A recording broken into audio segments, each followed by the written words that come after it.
Si te preguntan por la caída del Imperio Romano, probablemente dirías que es causa de la corrupción, la invasión de los bárbaros, la debilidad de los líderes o las constantes luchas de poder.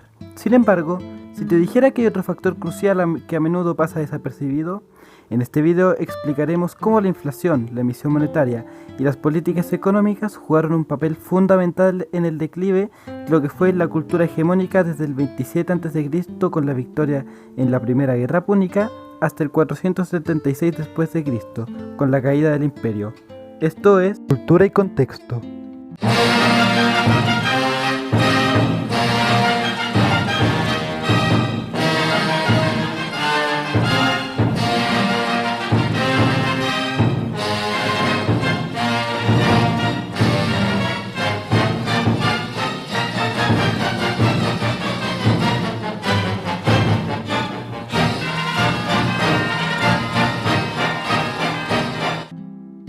Para entender el punto central de este video, tenemos que entender qué es la inflación.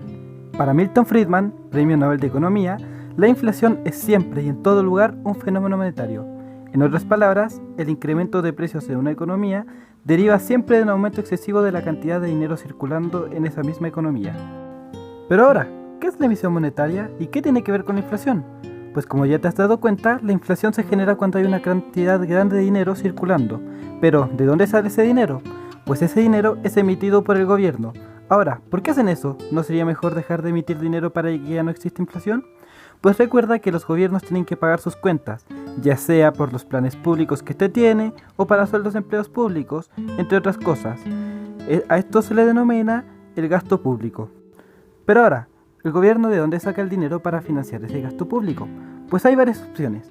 La más común es aumentar los impuestos, pero también existe la opción de endeudarse o financiarse con emisión monetaria, es decir, imprimir dinero y aprovecharse del efecto rezagado de la inflación, es decir, el fenómeno en el que los aumentos de precios de bienes y servicios tardan en reflejarse totalmente, y ocupar que mantiene su valor nominal, es decir, el número que aparece en el billete o moneda, para financiar sus proyectos. Yendo al Imperio Romano nos encontramos en el año 211 d.C. El emperador Séptimo Severo acaba de fallecer. En su lecho de muerte dijo a sus hijos Caracalla y Geta: vivid de armonía, enriqueced al ejército, ignorad lo demás. A pesar de que juraron cumplirlo, Caracalla en diciembre del mismo año asesina a su hermano en el palacio para poder gobernar solo. Ahora sí, haciendo caso a su padre, Caracalla sube el 50% del sueldo a los soldados, disparando el gasto público. No ayudaba a las excentricidades de Caracalla, como las termas que mandó hacer a su nombre, termas cuyas ruinas siguen de pie. Para costear este aumento en el gasto público, Caracalla dobla los impuestos a las herencias. Sin embargo, esto no es suficiente, por lo que decide emitir dinero. Pero espera, en ese tiempo no existía el papel moneda. El principal patrón de mercancía, es decir, la unidad monetaria utilizada, era el denario. Con un peso original de 4,5 gramos, hecho de casi pura plata, un 95%, comenzó a acuñarse en el siglo III a.C. y desde el primer momento se convirtió en el gran protagonista de la política económica romana. Pero en el año 145 a.C. el denario pesaba 3,9 gramos y en tiempos de Nerón 3,41. ¿Pero cómo es esto? La respuesta es simple: disminuían la cantidad de plata que había en el denario, reemplazándola por otras materias primas, lo que permitía que la plata se pudiera ocupar para la creación de más monedas, y de esta manera que hubiera mayor cantidad de masa monetaria en circulación, mientras las monedas mantenían su valor nominal, mientras perdía su valor real.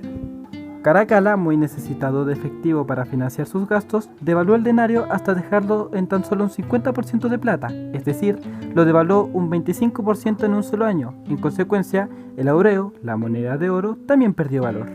Los gobernantes de ese tiempo no eran muy conscientes de las reglas de la inflación, pero como dijo Aristóteles, el desconocimiento de la ley no le exime de su cumplimiento.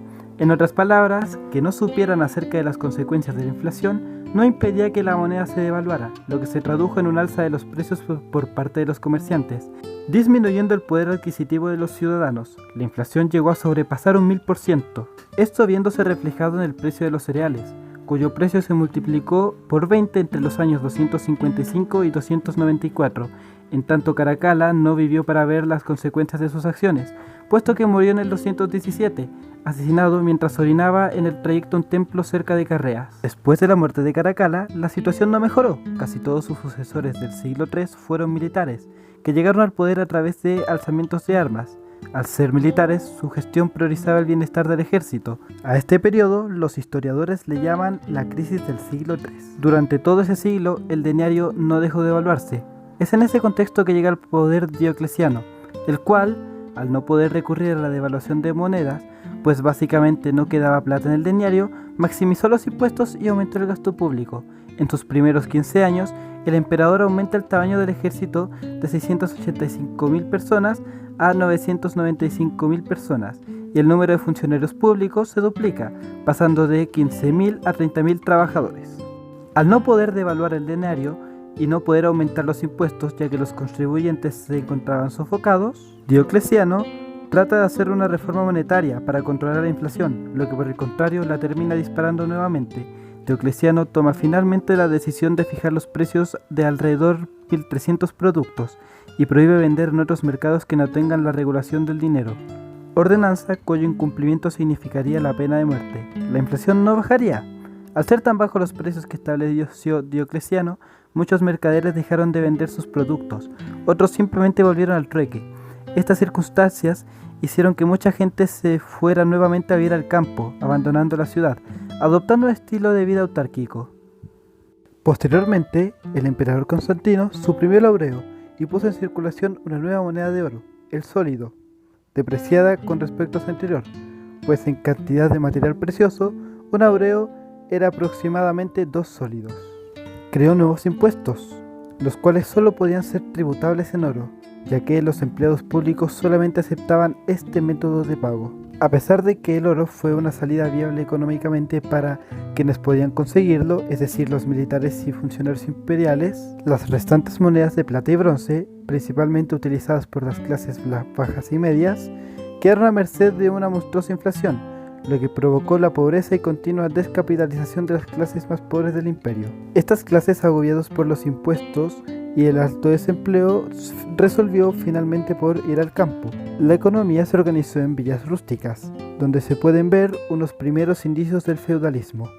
Finalmente, ya sin contribuyentes para cobrarles impuestos y asediado por los pueblos germánicos, el imperio romano cae en el año 476.